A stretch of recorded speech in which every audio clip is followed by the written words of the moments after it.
Idaho is probably the most underrated state for overland travel. It has beautiful rivers, rugged mountains with incredible fire lookouts, and some of the most remote areas in the lower 48 states. It's not without its challenges though. Downed trees blocking trails are common, so a chainsaw is a must. If you go too early in the year, or if there's been a harsh winter, you're also likely to run into huge snowbanks blocking your way. Too late, and the forest fires from irresponsible campers or summer lightning storms will force you to turn around. We were there in mid-July to take on the Idaho Backcountry Discovery Route, and we're not sure what would lie ahead. Would the reports of lingering snow be accurate? Would our route be blocked by fires? Would we be clearing trees along all the trails? And would I make it in the 10 days that I had? Welcome to the Idaho Backcountry Discovery Route from the mountains of Nevada. We're actually just outside of Idaho, just across the border. We met up earlier. Got me, Rob, and I met up with Chris and Will from Venture to Roam in the small town of Jarbidge, Nevada, which is just in the middle of nowhere. We met up at the Red Dog Saloon and came up here into the mountains. And we found just the most incredible campsite. We're getting set up here tonight, and bright and early tomorrow, we're heading north into Idaho. So I'll see you first thing tomorrow morning as we get started. That night, the wind kept us up, but it couldn't dull our excitement for what lay ahead. The next morning, we were up early, making our way back down the mountain to Jarbidge.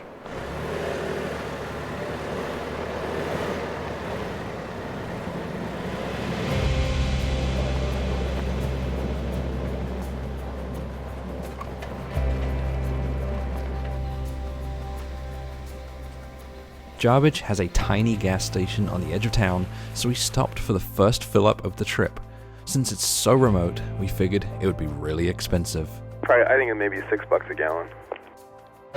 Sorry, I did my math wrong. It's $7.86 a gallon. As it turns out, it wouldn't actually be the most expensive fuel stop of the trip, but it still hurt our wallets.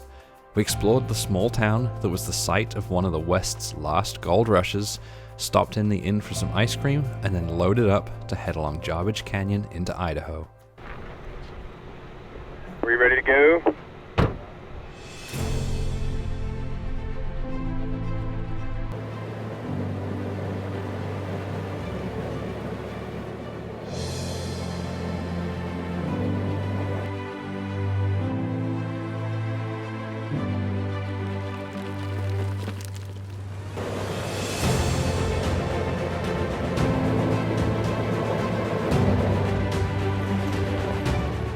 From the canyon, we climbed up onto the inside desert, where temperatures started to climb.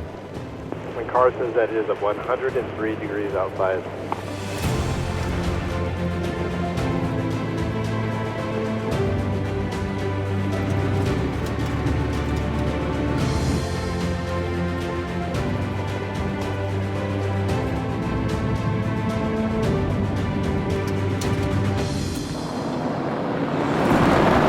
After 80 miles of fast, dusty desert roads, we reached Glenn's Ferry.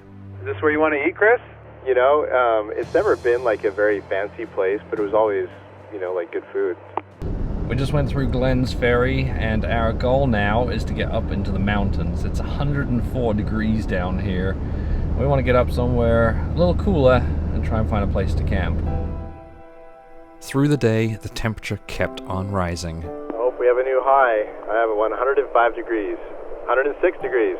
We hit the dusty roads again. Hey, did anybody order some dust? No, I specifically put on there no dust. Take half dust, please. Just half dust. And the temperature rose even more. For a moment there, we hit 111 degrees.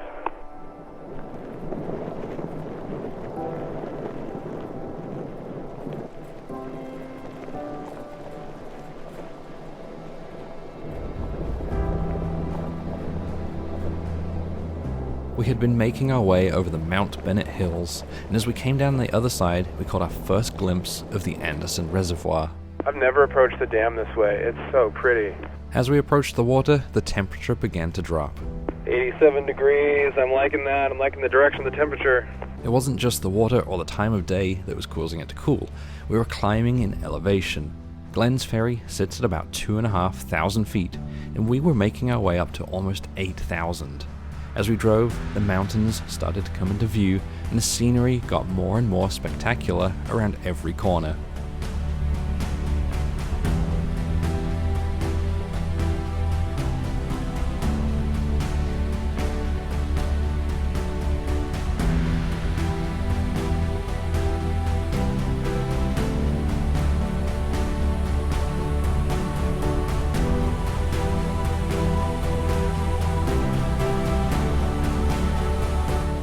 Degrees, guys. That's a good sign.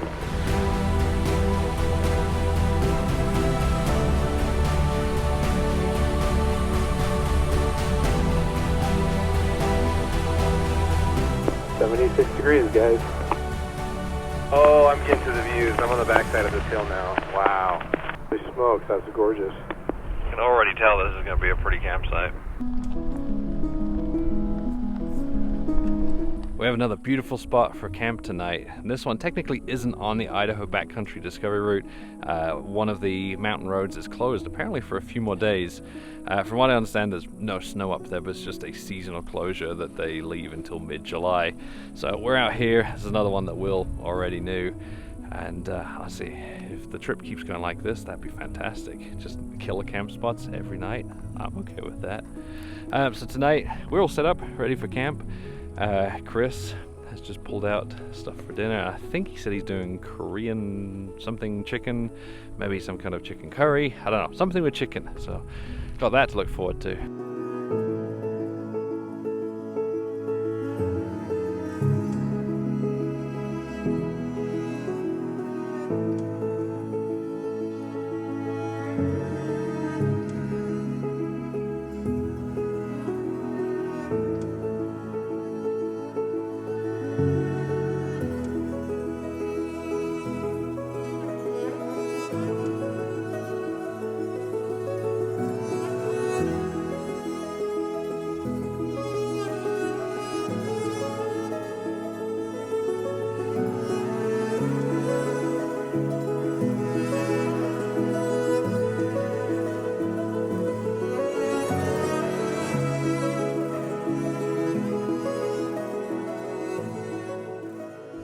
This ended up being a beautiful campsite. I've got these great views all the way around. There wasn't a breath of wind, and no one drove past us while we were sleeping. Tonight's campsite is going to be a little bit different. We're actually going to head down to Deadwood Reservoir, and the purpose of that is really to give the kids a place to play, swim in the water. It's also going to be a little bit of a short day because it's not too far away from us. With the detour of the previous day, we had to take a look at the Butler BDR map to plan out how to get back on track. So get ready to get back in. Our plan now is to follow the Boise River back to the BDR route, and then from there we'll cut through the mountains to Loman. And then from Loman we're hoping to get to Deadwood. That section is about 150 miles.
That was an old, I guess it was a cable car across the river there.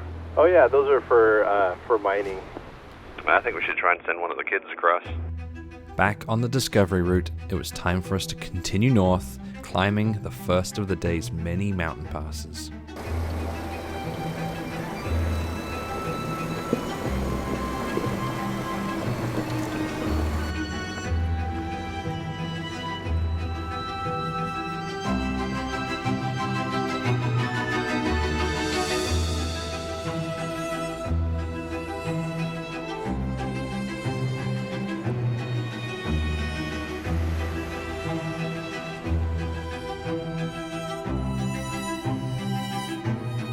We've come up here to one of those beautiful campsites that Idaho seems to have plenty of, with just views in every single direction.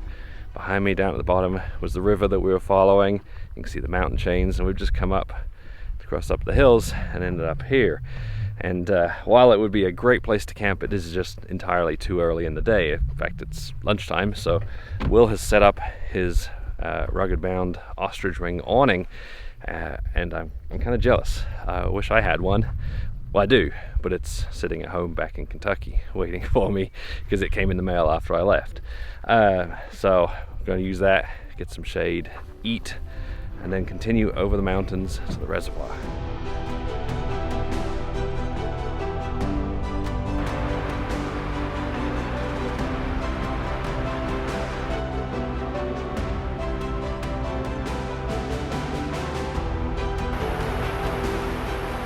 We had made it less than a third of the way to Deadwood Reservoir between breakfast and lunch, so we're trying to put some miles in. We were moving fast, but we soon hit a roadblock. Oh, that's interesting. Road closure, 385 Banner Creek due to road failure. So the sign obviously says road closed. You've got unsafe travel conditions. I'm assuming the road was washed out, but when you read the little closure order here, this was signed December 25th, 2019, and actually expired about a year and a half ago. So according to this, the road is open.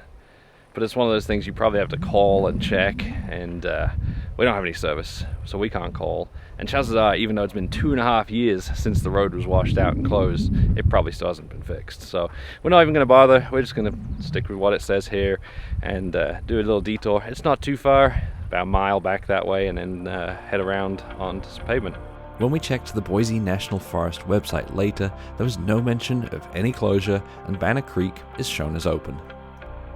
The detour ended up being almost exactly the same distance, but the paved roads saved us a lot of time. We picked up the route again and some more gas as we reached the town of Loman. Ouch, 707 a gallon. From there, it was still almost 60 miles to camp, following windy roads over a series of mountain chains.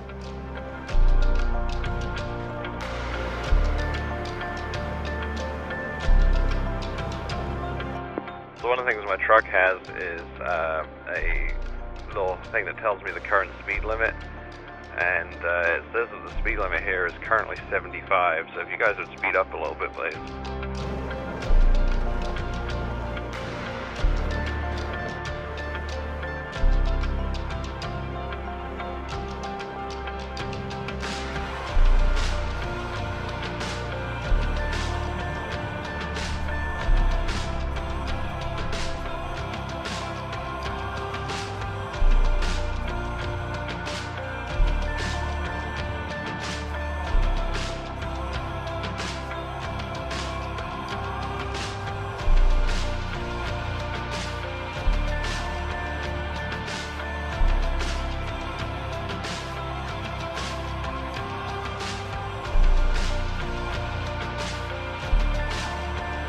Water crossing.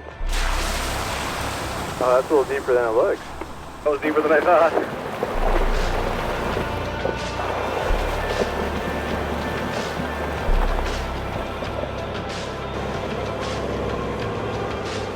As we dropped off our last mountain road, the reservoir came into view.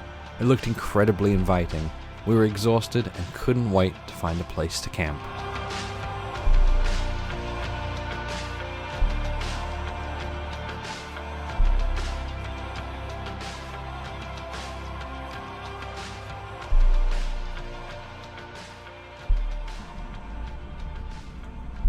So first thing this morning, I said today's going to be a short day.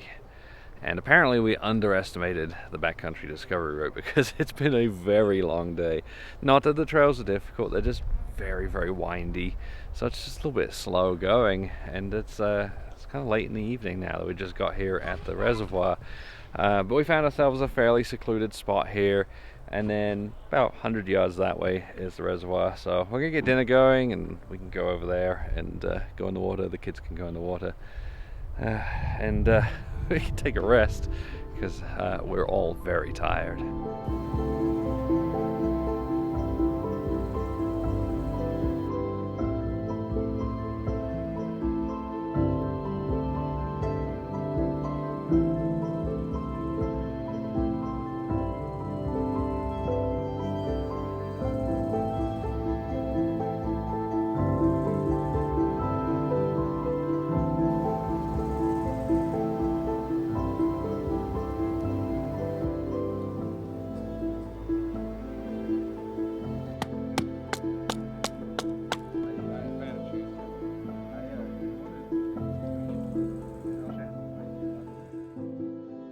While it's definitely not the worst campsite I've ever stayed at, there were quite a lot of mosquitoes last night, so I ended up covering up basically from head to toe to stay out of those. But the kids definitely enjoyed staying here. They were able to go off and play in the water for like 2 hours, so that's a really cool spot for that.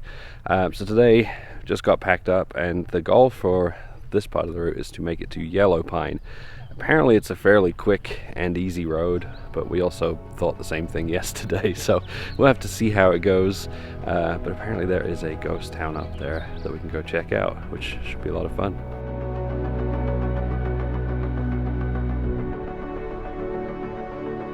I'm going to pick up the pace to like 40, 50 miles an hour because this is just so easy.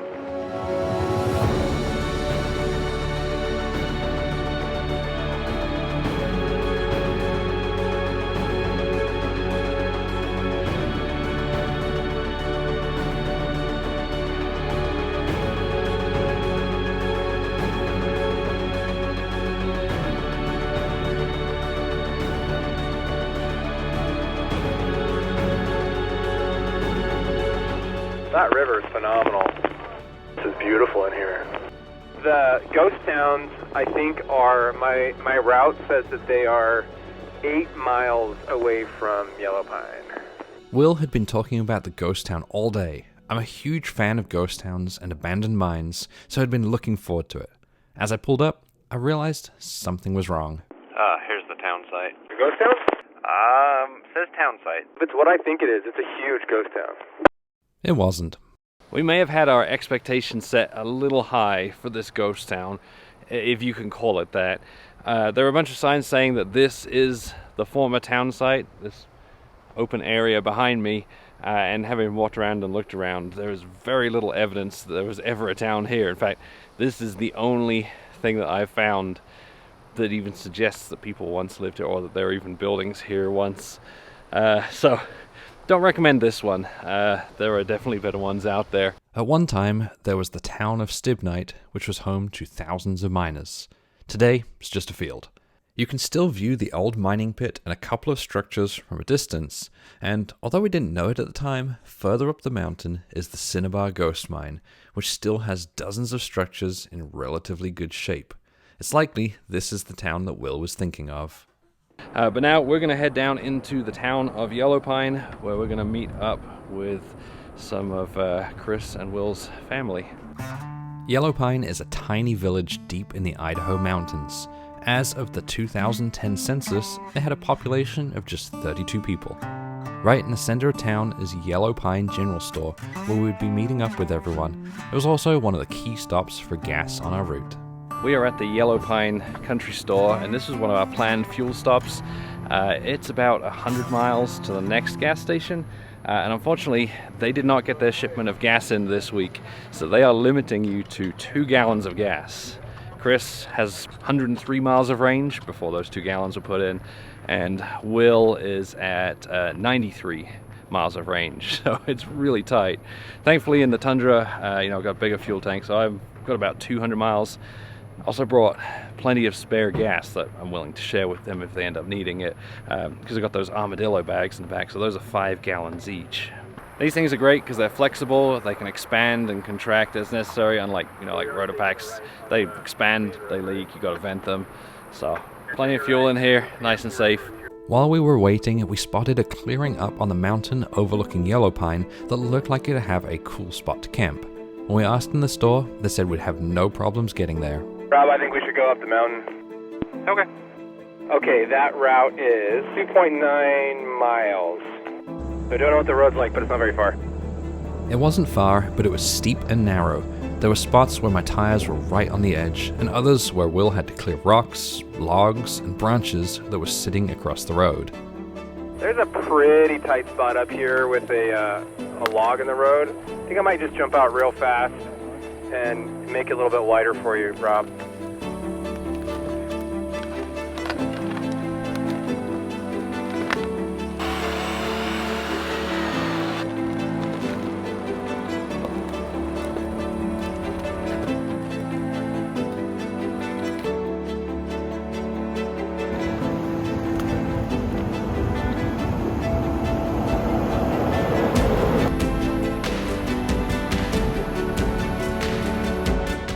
here, Zach, it's going to be a 3-point turn at least.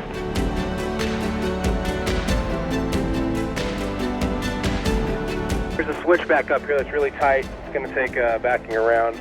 I'm going to go up it and then I'll surface the spotter. That's going to be fun in this. The tight switchbacks were a challenge even in the Jeeps, which all required 3-point turns.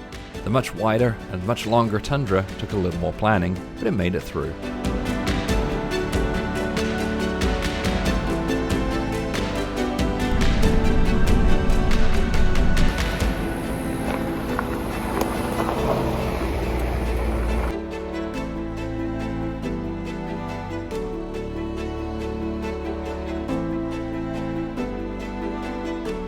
Eventually, we didn't reach the top, but we found another clearing that was good enough.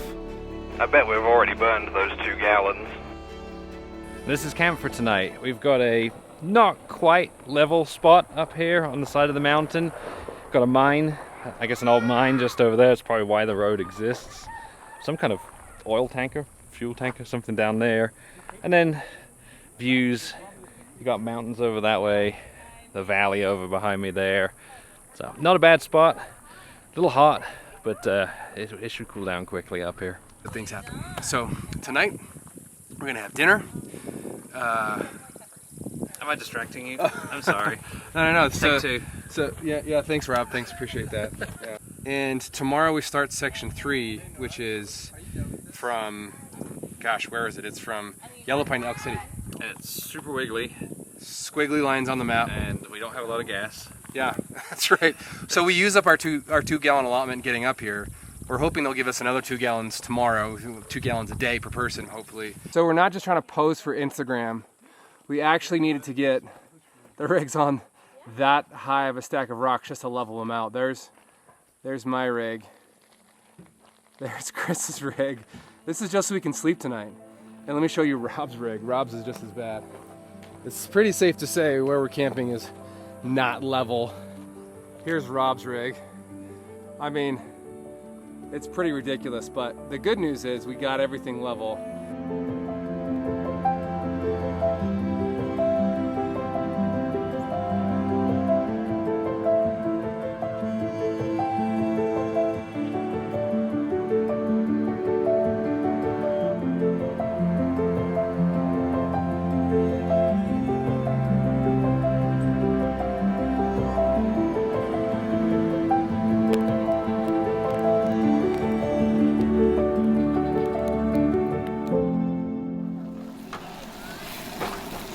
This morning we had a great breakfast of scrambled eggs, and we were packing up, getting ready to head back down the trail. We are going to be a little behind today, just because I'd guess it's at least an hour and a half to get back down from here, just because it's such a tight trail. But that's okay, because I think we had a really good spot up here, very pretty spot, and we really enjoyed ourselves coming up. So we're going to get packed up and start heading back down the mountain with our convoy of 5 vehicles. Okay, rolling out.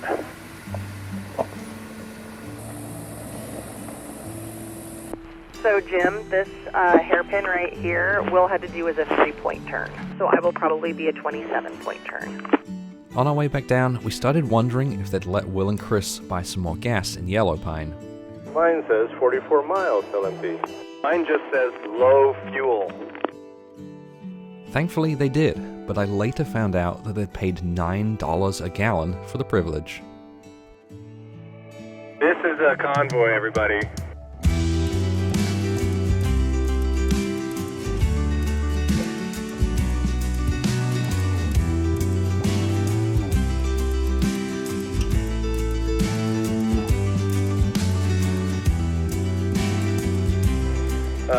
Sorry, Rob, you're the only non-Jeep.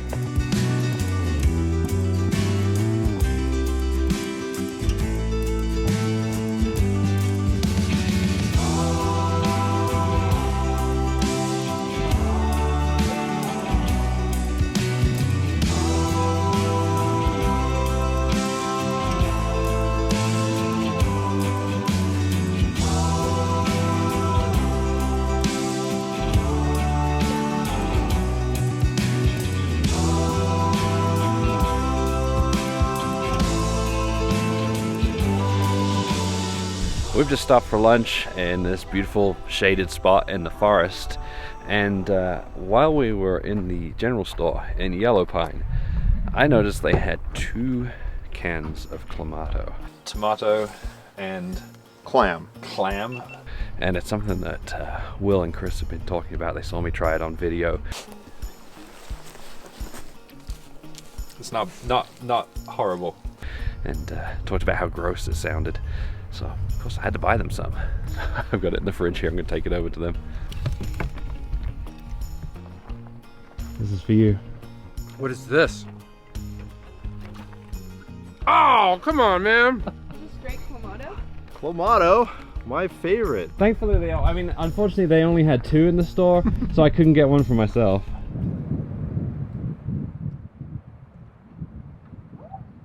I don't know what the word is for this, like, delicious. It's like clams and tomato and celery, and I gotta tell you, that is not a good combination. So I'm gonna pull a Rob, and I'm just gonna go politely put this down on the tailgate table.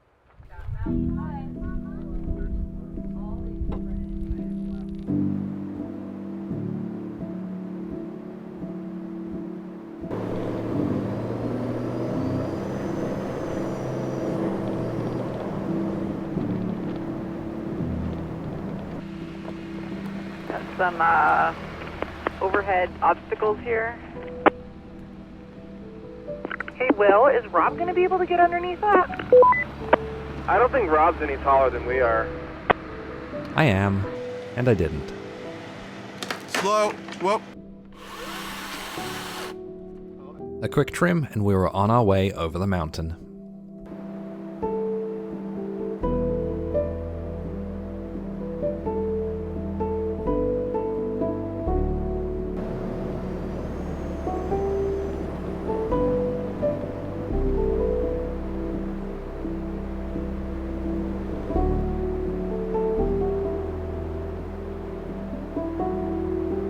We're going to hit a little snowbank here, my friends. You look passable, Kate? Yes, I'm just going to put it in 4 high, I think.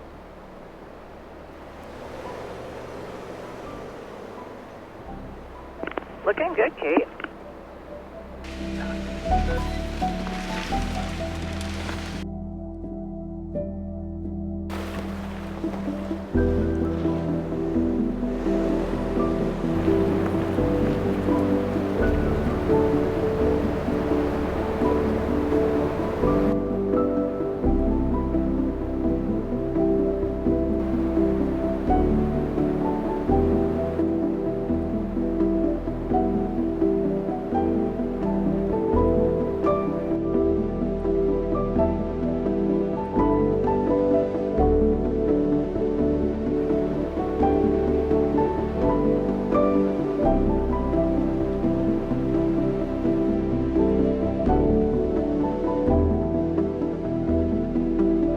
After being at the back of the pack all day, I had a thick layer of dust on my windshield as we pulled into camp for the night.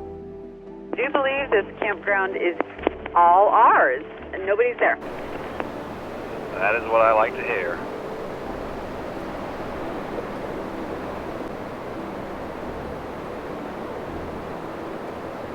We've found ourselves a beautiful spot to camp just on the South Fork of the Salmon River. It's actually one of those Forest Service campgrounds, but there's absolutely no one here because we are in the middle of nowhere. A really long way from the nearest town. It's just all rough, unpaved roads the whole way. So, got the whole place to ourselves, which is fantastic. We're also here nice and early. One thing we've had on this trip is a lot of late arrivals, like we're getting into camp kind of late in the evening. So I'm happy, you know, it's early in the day, beautiful weather, completely mosquito free, and the best thing is there's some good patches of the river that the kids can go play in.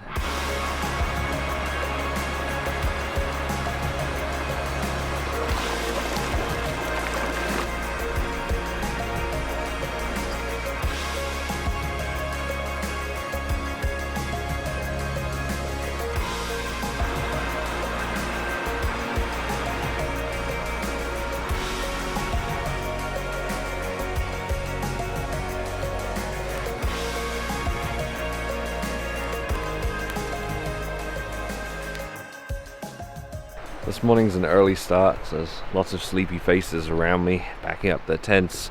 So we've got to get to McCall by noonish, so that everyone that joined us a couple of days ago can leave and basically get back to work on Monday. So we've got about 60 miles to get to McCall. I'm gonna go ahead and fill up with my extra gas because I got about 40 miles left in my range. That went pretty easy. I did spill a little bit of it. I think some leaked a little bit around the spout here. I dribbled down a little bit, but that was fairly easy, fairly painless. And now I've got another, 60 miles range? 70 miles range, something like that. Unless we do trails like we did yesterday, then I've got like another 5 miles range. I later found out that I hadn't screwed the spout on properly. Will and Chris filled up with the last of their spare fuel, and we set out over the last mountain range before McCall.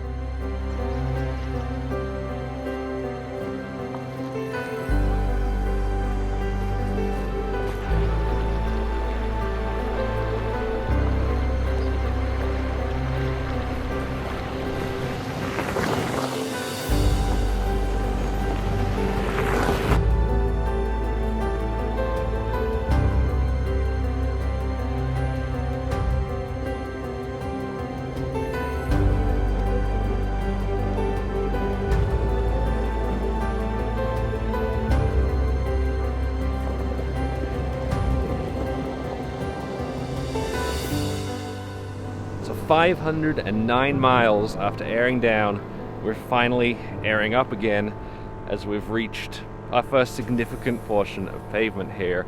We're just outside of, somewhere between Warren and Bergdorf, and it's all paved all the way out to McCall, where we're gonna head over, restock, drop the kids off, and get a lot more gas. Hopefully a little bit cheaper gas than it was, way out here.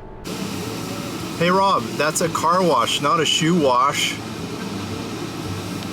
We are back on the Idaho Backcountry Discovery Route, and we're just airing down after going into town because we've probably got several hundred more miles until we hit any kind of significant amount of pavement. It's nice just to get a more comfortable ride. I was also able to refill all of the fuel bags, so I got plenty of range, probably about 500 miles of range, and I only had to pay like $5.25, which is still awful, but much better than the $9 it was over in Yellow Pine. We set off again, getting some miles in and discussing some of the more important modifications we'd added to the vehicles. Chris, do you have a Revere Overland patch? I actually have two, one for each car. How about you? I just have one.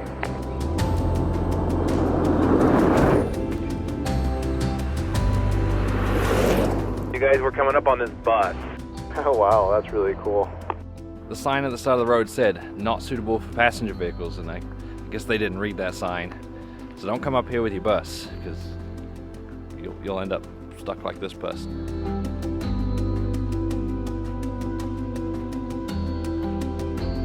And there's some proof that Overland Bound sticker or patch it's not going to help you. So we're about to come up to what I believe is called the French Creek Grade, which is look like to be some pretty wicked switchbacks. Wow, that's beautiful.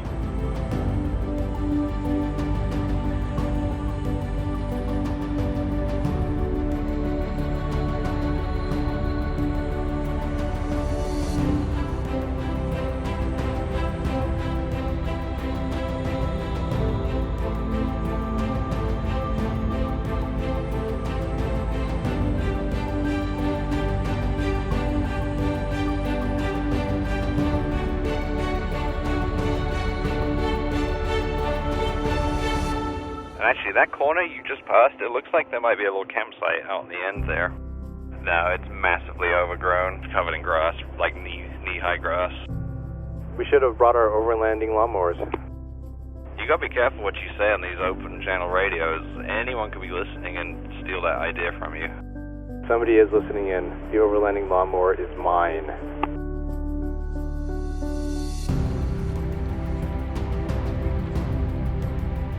At the bottom of the grade, we met up with the Salmon River and started looking for an empty campsite by the water.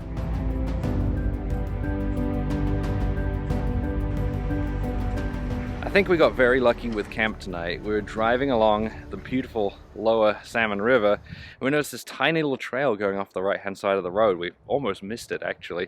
It's only because we stopped to bring the drone in that we spotted it. And at the bottom of that little trail is this, our campsite. It's not a very big spot. There's just enough room for our 3 vehicles, and even then, I'm not quite level. But, like I say, we're right on the river, which is perfect because it's like 100 degrees. It is really hot. You see I'm sweating. So what we're gonna do is, well, obviously get set up and then head down to a tiny little private beach that we've got down there right on the river and cool off. I don't wanna think too much. I just wanna turn off all my thoughts. Feel your warm skin touch. Like paradise in a moment. I don't wanna worry about nothing. Spend my days thinking about ways. Oh, I worry about dying. Stop having the same conversation and give myself a vacation. Give my mind a vacation.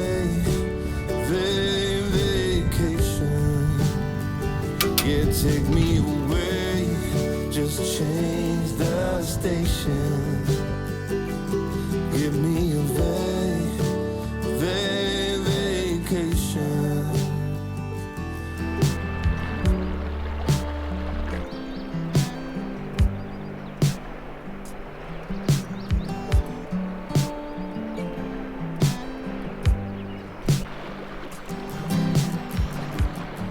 This ended up being a really nice campsite. It may even be one of my favorite campsites from this trip so far. It doesn't necessarily have those wide open views that I usually look for, or cliff edges that I like to camp on, but it's still a really pretty spot right here on the river.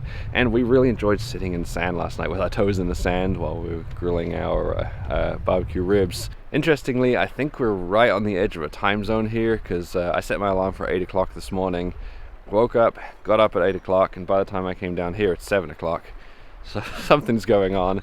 But today we are going to try and make it, we want to at least make it to Elk City and try and make it onto the Magruder Corridor, Magruder Road. It's one of those things that's really hard to judge though. Like, we don't know what the conditions of the roads are going to be like. They could be narrow and windy going up and down mountains, in which case it's going to be slower. They could be wide open, in which case we'd make it way further.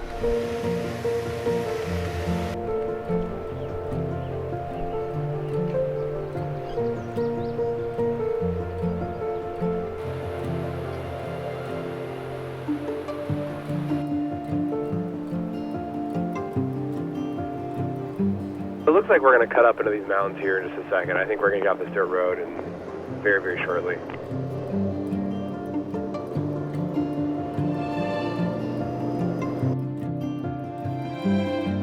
So you guys, I heard there was a ghost town up here along this route somewhere. I think maybe there's a cemetery or something, and like some structures. Anyway, let's just keep our eyes out for it. I think it'd be really cool to stop if it's actually there. Oh yeah, I love ghost towns, and hopefully this one's actually like a ghost town and not just like a ghost field.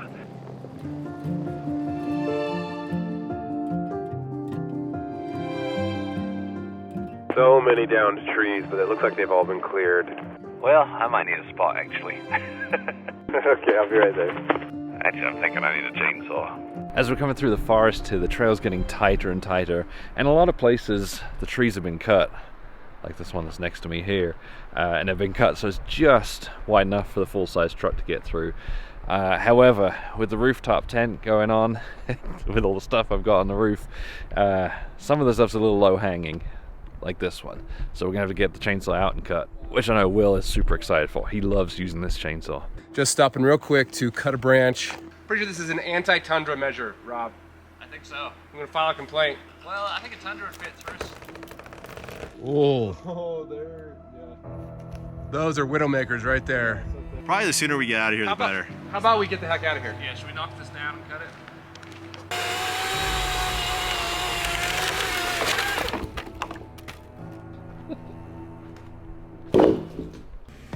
So this is the dust you guys have been dealing with.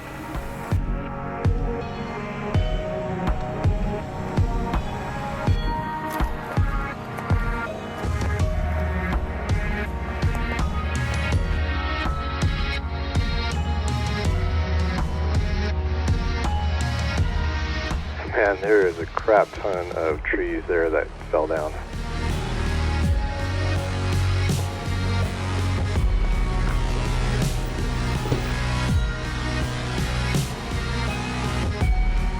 I don't really know which way to go here. There's a road called Quicksand. That's the one I chose. That may not have been wise. I've got a sinking feeling about this.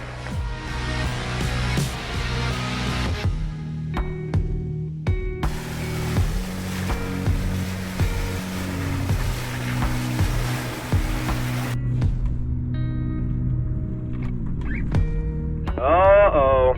Rob looks like he's stuck in the mud. Hold on, I'm just switching to low. It's quite the sticky situation. It is way deeper than it looks. I don't know. It might be worse now that you've gone through it and tore it up.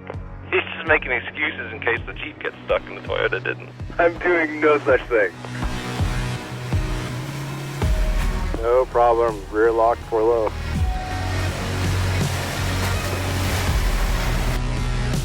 Looks like we are in Florence. Florence was settled in 1861 after the discovery of gold and was described as the roughest place in the West, with some infamous residents such as the outlaw Cherokee Bob Talbot. According to one Oregon newspaper, murder was so common in the town that when a man is shot, people hardly turn around to see what is the matter. One diary describes a typical Sunday where quarrels at the gaming tables were settled with a revolver. So Florence Ghost Town isn't huge, but there are a few structures remaining out here that you can come check out. It just blows my mind, though, that people would live out here so far away from civilization. We're driving all day to get out here, and we're going to drive all day to get down to Elk City. It's just so far. But of course, for some people, the thought of living away from civilization is probably very appealing. And of course, there's gold in these hills, so I think some people are up here just trying to get rich quick. It wasn't all bad in Florence. The town was the site of many of Idaho's firsts. It had the first public school, the first public library, and the first state road. It was that state road that we took to leave Florence, heading east. I think this is the kind of road that my suspension is made for. Is your suspension just eating it up? Oh yeah. That's pretty impressive, man. My Jeep is definitely not rolling over like that. Yeah, I'll see you guys later. And he's off. We just reached some paved road on the 221, and it's paved almost all the way into Elk City from here. I think it's about 15 miles of paved, and there's like a small stretch of 3-4 miles of unpaved, and then back onto paved again all the way into Elk City. So we're airing up again, just to save our tires. Squealed around a couple of corners, figured it's time to get some air in them. The drive to Elk City was 65 miles, following the beautiful Clearwater River. We've just made it through Elk City and back out onto unpaved roads, so we're airing down again. It was a beautiful drive coming all the way through to Elk City. Quite a long way, quite a long drive, but absolutely beautiful coming alongside the river there. And then Elk City, we're able to stop off. Chris and Will gassed up again. A little expensive, so I decided I'd wait until we get out towards Darby or Missoula before I fill up, which will be probably close to the edge of the range of the Tundra, but again, got extra fuel, so we'll be alright. But now, once we've aired down, we're going to head up onto the Magruder Road, where we're going to start looking for a place to camp, because we're all exhausted. It's been a long day, we're really tired. The Magruder Road connects Idaho and Montana, sandwiched between two wilderness areas that have over 3.7 million acres of undeveloped land. Unfortunately, as we climbed it, the green forests fell away and we were surrounded by dead trees for miles in every direction. The area had been hit by a wildfire 7 years ago when the Crown Fire burned almost 34,000 acres of forest. Of course, life returns after the fires, and as we approached camp for the night, we passed into some of the thickest bare grass blooms I've ever seen.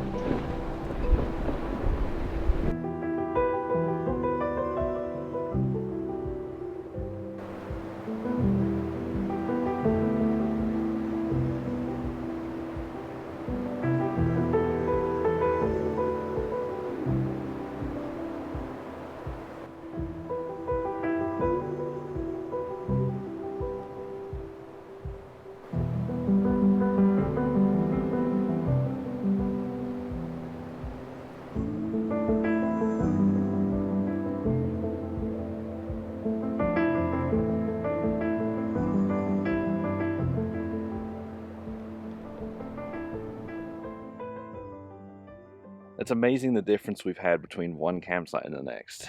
The campsite we had last, it was 100 degrees when we were setting up, and as we slept overnight, it maybe dropped down to like 75 or so. Whatever it was warm enough that I was sleeping on top of my covers all night long with the fan going.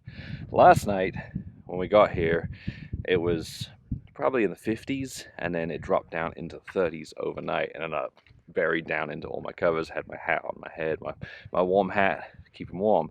And we're maybe only a few thousand feet, I'd say like 4,500 to 5,000 feet higher than we were, and not much further north. And today I think we'll end up a little bit further north. We're basically following the Magruder Road to the east, over to Missoula, where we're gonna pick up some cheap gas, or actually some cheaper gas, and then up onto the Lolo motorway.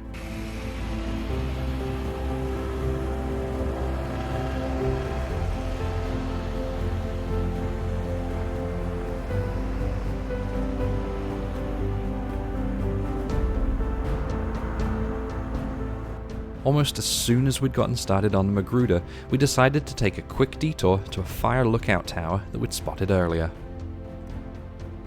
Hey guys, left on 285A, there's a sign that says Green Mountain Lookout.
Got some downed trees, but I think there's plenty of room for everybody. By everybody, you mean me? I mean specifically Rob's fat ass. While he was waiting for me, a family stopped and talked to Will, telling him that we absolutely had to take a trip up the road to the left. Despite the rough road warnings and having a lot of distance to cover that day, we decided to take a look. Alright, I just want to stop a sec and check in. Is this a fool's errand? I don't know, we're not moving very fast. Moving real slow. I think this is going to be like a super choppy drive that's going to take quite a bit of time to get up there. I haven't seen anywhere to turn around anyway, but yeah, I think this is going to be slow going. It looks like we're like 60% of the way there. Yeah, I think we keep going. Chris, you okay with that? Yeah, that's fine.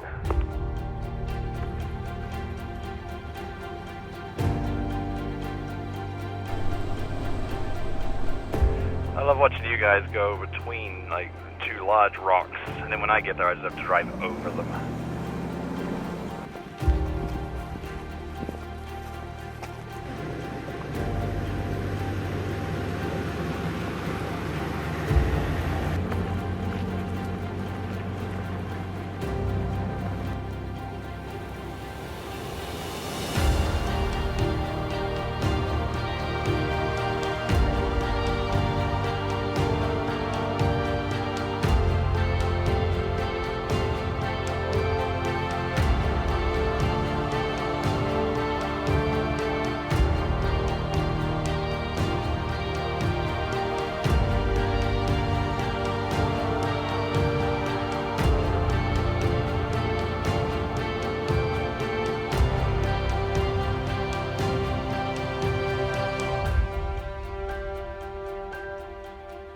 This is quite possibly the most spectacular fire tower that I have ever visited. Just perched up here, right on the top of this rock, on the edge of an enormous cliff. And obviously, since it's a fire tower, you've got views in every direction. But the mountains from here are particularly spectacular.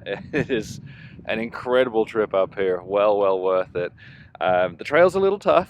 Definitely want four-wheel drive, decent clearance, probably some skid plates as well. Low range, that kind of thing to get up here. But if you're in the area, if you're doing the Magruder Road or the Magruder Corridor, definitely come up to Burnt Knob Lookout, because this is what you get to see. I don't know if I've mentioned this, but that was worth every second of the drive. Agree, 100%. Yeah, definitely. Back on the road, it was time to get some miles in. We still had over 60 miles to the highway and then another 120 to our planned campsite. That didn't mean that we missed out on the views. The way the road winds through the tops of the rolling mountains shows off the incredible scenery in every direction.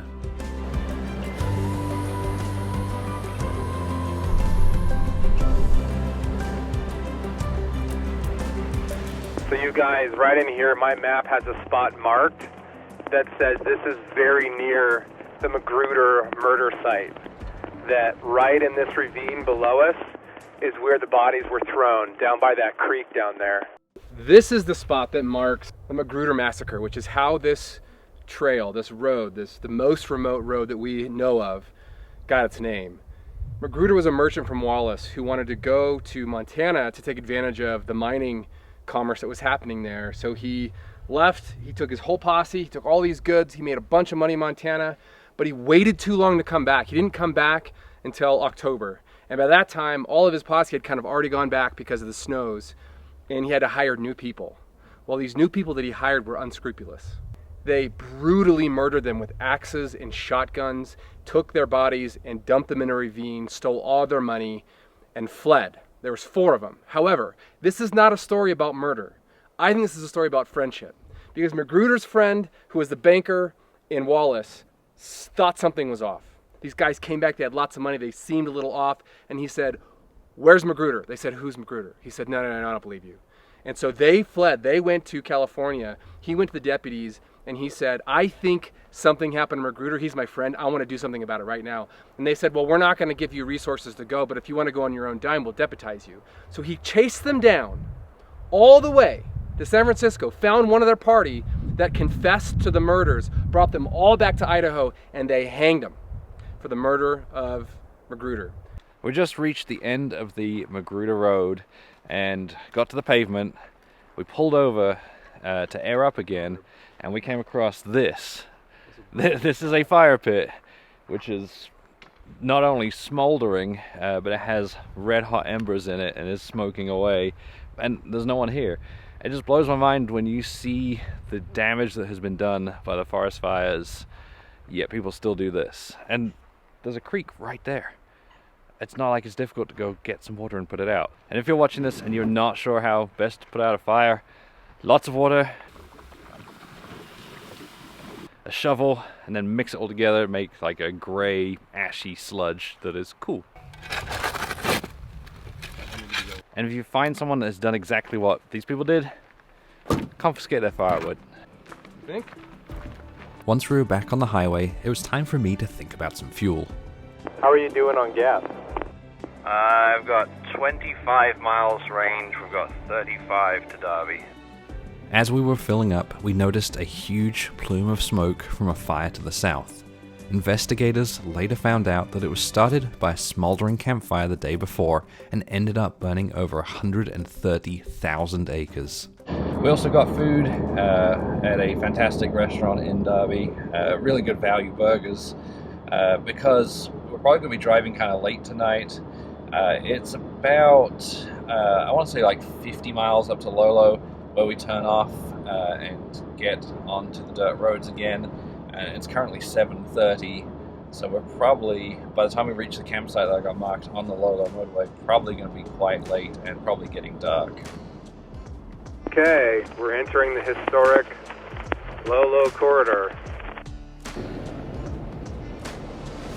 This is the most fun trail so far.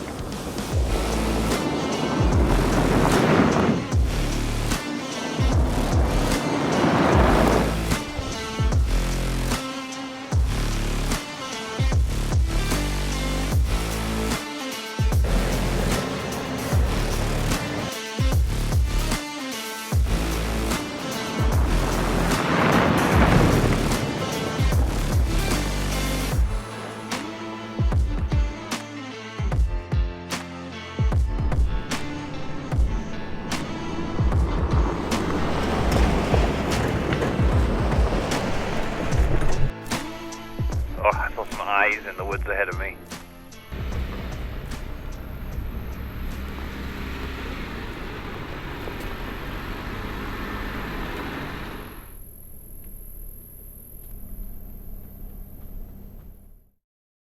We didn't actually end up at the campsite that I had marked last night. I had a little pin dropped that said like great camp, mountain views. We pulled up and there was space for one vehicle and that's it. So obviously when I start dropping these pins, I need to make a note of how many vehicles will fit there, because it's not always just me that's traveling. But we did end up here in the trees. You don't have those great mountain views, but this is still a pretty cool place to camp. This is one of the places where the Lewis and Clark expedition camped on their way through the Lolo Trail next to a snowbank. So this one's called Snowbank Camp. As we drive along the Lolo Trail today, or the Lolo motorway, there are going to be tons of these little places, because obviously as they were traveling this area, they're traveling with a team, a bunch of horses. It took them a really long time to get through here. And for us, we've got a Tundra and 2 Jeeps. We'll be done with this by the end of the day, hopefully. So we're 14.7 miles into the Lolo, guys.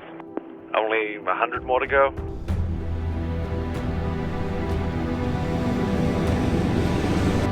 The Lolo motorway is based on a route that has been followed across the mountains between Montana and Idaho for centuries.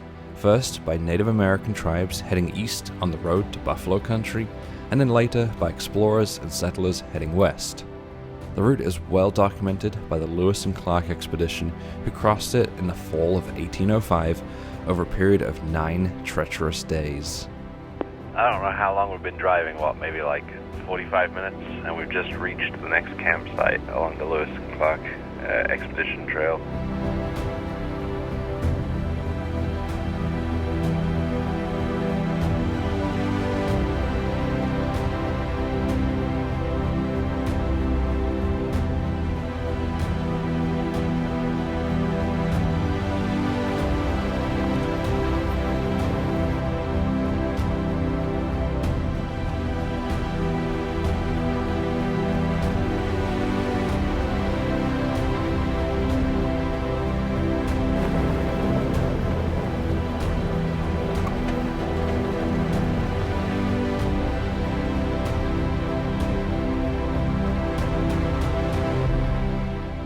It wasn't until over 60 years later, in 1866, that it was improved to a wagon trail. In the 1930s, the National Forest Service asked for funding from Congress to create the motorway, a way of getting firefighting trucks into the area, and by 1934, the road was completed to what you see today. It starts off wide open with fantastic views of the mountains to the south. About a third of the way in, you enter more forested areas, and this is where you start to encounter one of the biggest challenges on Idaho's northern trails: downed trees blocking the roads.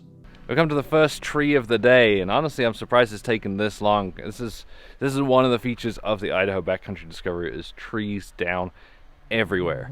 If you come a little later in the year, usually you're okay because other people have cleared it. It's been cleared, I feel like, for motorcycles and smaller vehicles, but the Tundra just wouldn't fit through this. So we're going to cut it off at the base there, and then cut it in small pieces and push it off to the side.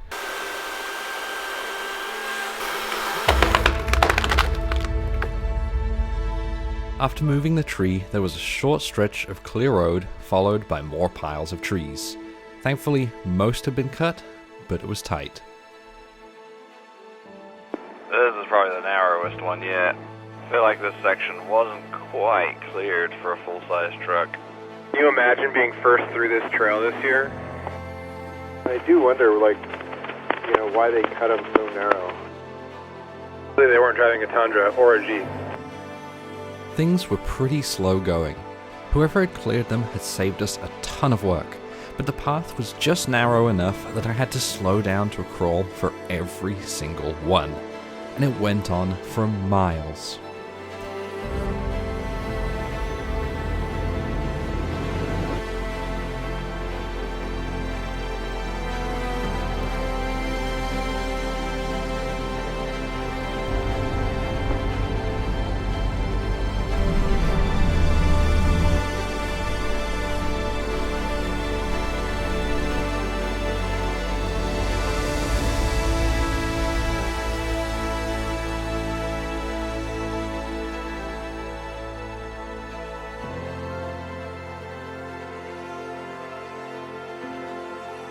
Towards the end of the Lolo motorway, the trail gets more traveled and less overgrown.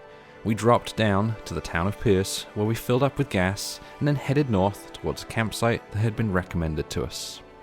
One of the things about the part of the Idaho Backcountry Discovery Route after the Lolo motorway is that it goes through a lot of land that's used for forestry, for logging, and they often close the roads. And unfortunately, one of the roads that's closed is the Grandad Road, which is part of the Backcountry Discovery Route.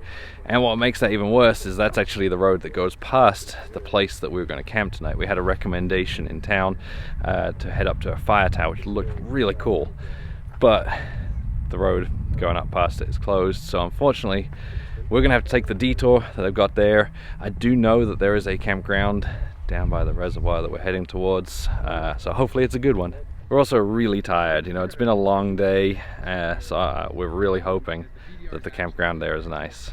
The road to Grandad was easy, but just a few miles away from the campground, we noticed smoke rising from between the hills. This is the third year in a row that I have attempted the Idaho Backcountry Discovery Route, and it seems on this route there's a very fine line between having snow problems and having fire problems. The first year that I attempted it, it was actually the section that we're going to be doing tomorrow. We ran into so much snow that we had to turn around. The second year that we did it, there were some patches of snow up there, but there were tons of fires that started up while we're traveling it, and I think that's the stage we're at now. I'm yet to see if there is snow tomorrow. There may end up being some snow on our trail tomorrow, but we are starting to see a lot of fires. We've already passed one fairly significant fire, and there is another one now behind us. This one is fairly small, and they are actively fighting it. We've heard and seen helicopters going in and out of it, so hopefully they can keep that one contained. In terms of camping tonight, it's going to be okay, at least I think it is, because we're on completely the opposite side of a fairly significant reservoir from it, so we'll keep an eye on it, but I think we'll be okay. Tomorrow, on the other hand, we cross over, so we'll have to see how they are doing fighting it and see what it looks like tomorrow morning. When we drove in last night, we thought this campground was going to be terrible. It's basically a boat ramp with a bunch of people camped in it, and we thought it was going to be really loud, but actually I was probably the loudest person last night when I was inflating the mattress in my rooftop tent. I wish I could show you guys more of the reservoir, but with the wildfire, it's about 6 miles to the southwest of us. It's just not a good idea flying a drone with all the helicopter activity that's going on. They're flying down, they're picking up water from the reservoir itself and using it to fight the fire. So if I put the drone up, it means they have to stop what they're doing. So we'll keep it down until we're clear of the area.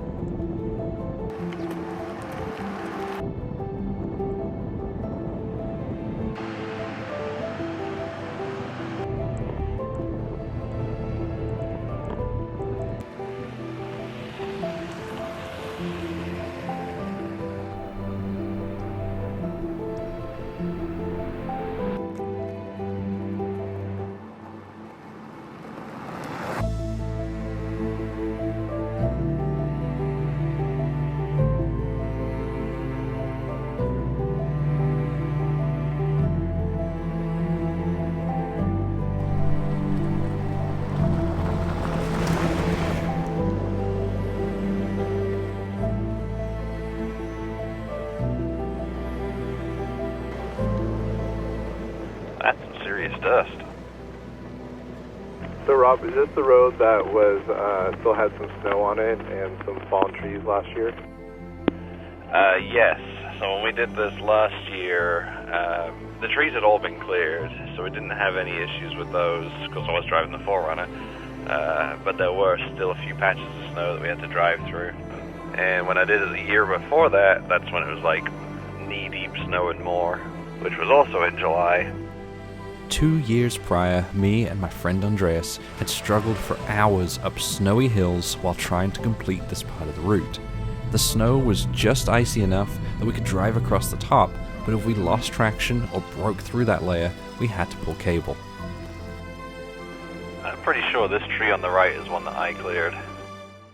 It was. It had been one of a bunch of trees we'd cleared trying to get through before finally being stopped by a huge snowbank that we considered impassable. This time around, things were going a lot smoother, but we still had some concerns. We're keeping an eye on reports, watching the maps, worried about snow up here, worried about running into impassable snow. The temperatures have been a little higher this year, but unfortunately, we did just come across a fairly significant snowbank here on the trail. Thankfully, I got my traction boards with me. If you watched my Pacific Crest Trail video that I did, you'll know that I bought some traction boards from wish.com. You know, they're kind of cheap, a little crappy. But now, MaxTrax have come out with their own compact traction boards. So we're going to set these out and hopefully we'll make it through that little patch of snow. I mean, big patch of snow.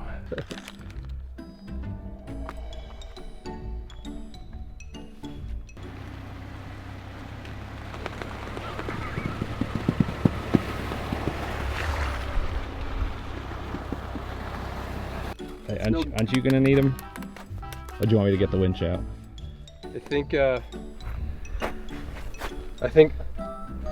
we should use these? I think my Jeep can handle it. I don't know about your Tundra, I think the Jeep can handle it. His Jeep might have been a little more capable, but as he pulled forward, it started doing other Jeep things.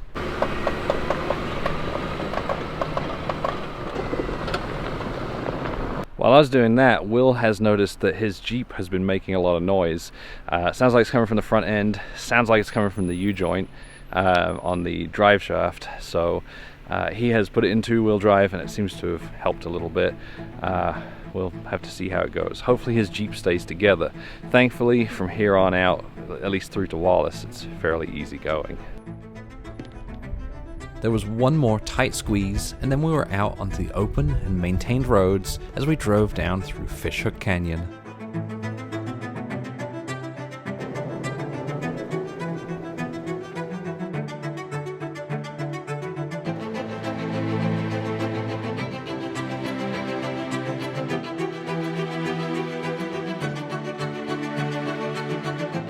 Oh, got a fawn up here. Just stay on the road. Feel bad, we're scaring the little guy down the road.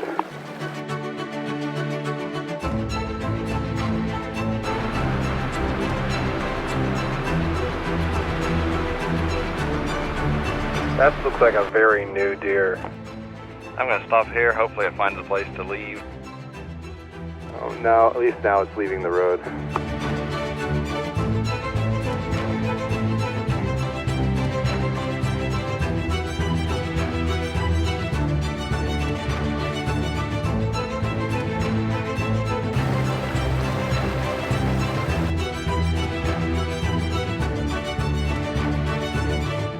At the end of the canyon, you cross the St. Joe River into the old railroad town of Avery.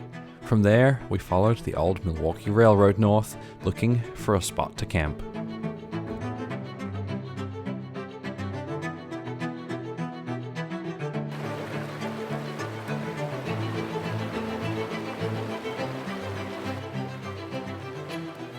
Just pulled into a beautiful little campsite right next to a creek, just north of Avery, Idaho. And if you get a chance to visit Avery, it's well worth a visit. You know, it's an old railroad town, so there's lots of cool things to see there. And there's a great little ice cream shop that I stopped off at. And the drive out of Avery is really neat as well, because you have two choices. You can either follow the creek that we're on now, or you can follow the old railroad. My personal favorite is the railroad, even though it's technically not the Backcountry Discovery Route. So you get to go through a bunch of tunnels, and tomorrow we'll be following it some more and going across the big bridges.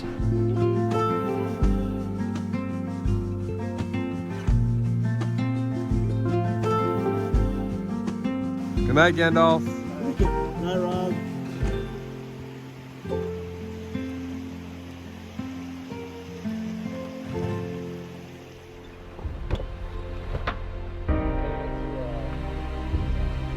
It was a little bit of a rainy night last night, as you can probably see from the streaks of dust down the side of the tent and the side of the truck there, and it is just starting to rain a little bit again now. I'm hoping it's brief and it clears up again, because we're about to head down the railroad, and the bridges, you just can't do them justice from the ground. I've got to get the drone up.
Unfortunately, this leg of the trip would be my last, and I wouldn't be making it to the Canadian border.